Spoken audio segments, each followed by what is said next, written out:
Oi, eu sou Bianca Anacleto e este é o podcast SC em 5 minutos, onde você fica sabendo das principais notícias de Santa Catarina. E vamos aos destaques desta segunda-feira, dia 31 de outubro de 2022, um dia após o segundo turno das eleições. E olha aqui, já vou avisar que nosso podcast vai ser um pouco diferente hoje. Para trazer análises das eleições, vamos contar com os comentários dos colunistas Anderson Silva e Dagmar Spaltz.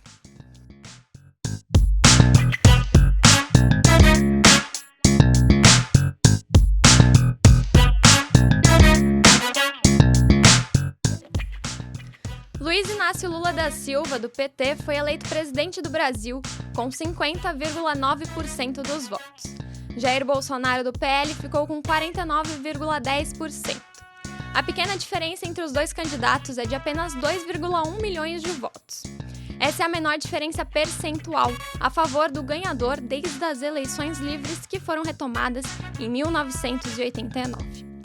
E pensando na vitória presidencial, a colunista Dagmar Spaltz comenta que Santa Catarina deu 2 sinais da vitória de Lula. Então, Dag, quais foram estes sinais? Olha, 2 imagens geradas aqui em Santa Catarina deram sinais para o Brasil de que o ex-presidente Lula poderia ser o vencedor dessas eleições. E são imagens simbólicas porque Santa Catarina é um local onde o bolsonarismo sempre foi muito forte. Essa primeira imagem foi em junho, durante o período de pré-campanha, quando Jair Bolsonaro não conseguiu reunir os 50 mil apoiadores que eram esperados na Marcha para Jesus em Balneário Camboriú. E a segunda imagem foi o grande número de apoiadores que compareceu em Florianópolis ao evento promovido pela campanha do ex-presidente Lula, também uma imagem que foi muito utilizada pela campanha do PT.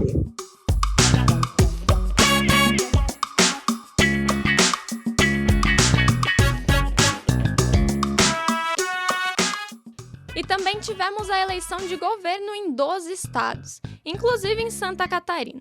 As pesquisas já apontavam larga vantagem de Jorginho Melo, do PL, sobre Décio Lima, do PT, para o governo do estado. Jorginho foi eleito com mais de 70% dos votos válidos.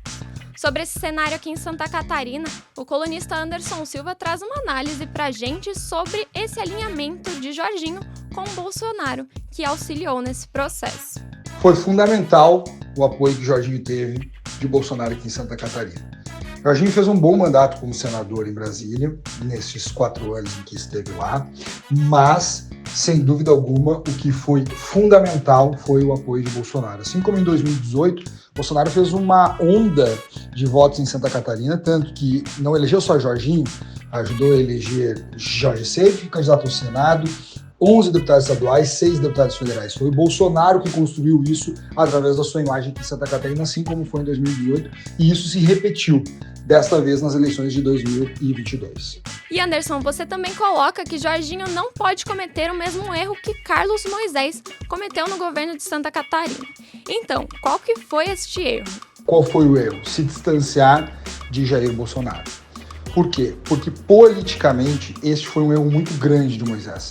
Moisés, mesmo não tendo uma relação com o Bolsonaro muito afinada lá desde o início, desde a campanha de 2018, deveria ter ficado colado em Bolsonaro dentro do que lhe era possível, porque, obviamente, que cada gestor tem uma linha de governança, né? E Moisés é diferente de Bolsonaro, isso é visível.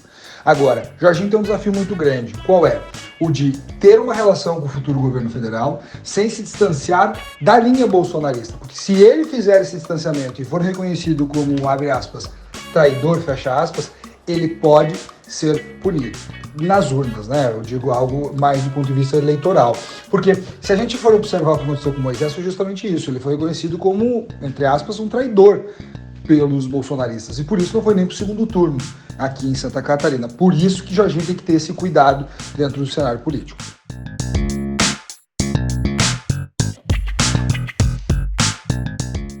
E desde ontem, manifestantes pró-Bolsonaro estão bloqueando vias e protagonizando confusões após a vitória de Lula nas eleições presidenciais. Conforme divulgado pela Polícia Rodoviária Federal, na manhã desta segunda-feira, dia 31, são quase 20 pontos de interdição na BR-101 e 470. Este número foi divulgado nesta manhã e o NSC Total continua acompanhando a situação. Para você ter mais informações é só acessar o nosso portal. Mas aqui na nossa conversa, qual que é a sua análise sobre isso, Dagmara? Essa ação não seria antidemocrática? Bem, ganhar ou perder faz parte da democracia. Agora, fazer baderna, fechar a estrada, confusão, isso não é um ato democrático. E o que a gente está vendo em Santa Catarina são manifestações, e aí a gente tem que dizer que manifestações, o direito ao protesto, a manifestação é um direito garantido por lei, só que precisa fazer algum sentido. Está se protestando contra o que exatamente? Se as eleições estão refletindo o resultado das urnas, as eleições foram consideradas limpas, não há nenhum problema, não houve nenhuma intercorrência nas eleições, e o que a gente está vendo é, de fato, uma baderna, uma arruaça antidemocrática aqui em Santa Catarina, que está ferindo o direito de ir e vir dos cidadãos catarinenses. E Anderson, você também trouxe na sua coluna que a PRF deve se reunir para ver o que fazer quanto a esses bloqueios. E o que você espera da ação da PRF após essa reunião? As manifestações que estão acontecendo aqui em Santa Catarina, elas chamam muita atenção porque elas não têm um motivo específico, né? Quando a gente olha para o cenário das manifestações, a gente vai se perguntar o seguinte: eles estão protestando para quê? Pedindo o quê? Contra quem? Isso não fica claro, é contra as urnas? É contra o resultado democrático? É contra um resultado que já foi reconhecido por dezenas de lideranças nacionais, inclusive lideranças apoiadoras do presidente Jair Bolsonaro? É este o motivo do protesto? É contra a democracia? É contra as urnas eletrônicas? É por isso que esse protesto ele não se justifica. E ele vai se alongando aqui em Santa Catarina e não tem nenhuma reação das autoridades, da Polícia Rodoviária Federal, por exemplo, que deveria estar lá resolvendo estes impasses o quanto antes, e por parte das autoridades até do Estado e federais. Ou seja, isso tem que ter uma reação, porque Santa Catarina está refém de um presidente que está sumido, que não dá sinal, não dá resposta, não reconhece o resultado para pelo menos arrefecer o clima destes manifestantes, e ao mesmo tempo a gente vai enxergando essa manifestação crescer sem uma resposta das autoridades que precisam ir lá, mediar essa negociação e liberar as estradas aqui em Santa Catarina. São protestos que não têm justificativa e que vão se mostrando também antidemocráticos.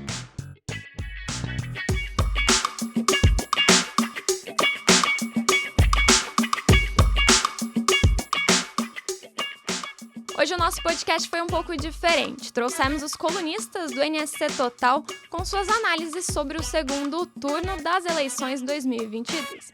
E ainda para festejar a democracia, os jornais do NSC se reuniram para apresentar uma edição especial sobre as eleições. Isso também você pode conferir em nosso site. Na edição tem todos os detalhes sobre o dia 30 de outubro, mais um dia histórico para a nossa democracia.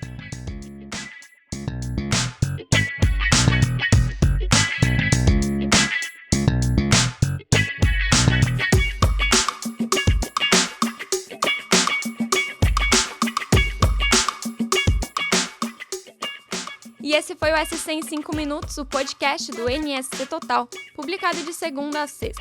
A produção é minha, Bianca Anacleto. A captação de áudio é de Gilberto Pereira. A edição de som é de Luísa Lobo e a coordenação é de Carolina Marasco. Essas e outras notícias você pode conferir em nsctotal.com.br. Até amanhã. Tchau, tchau.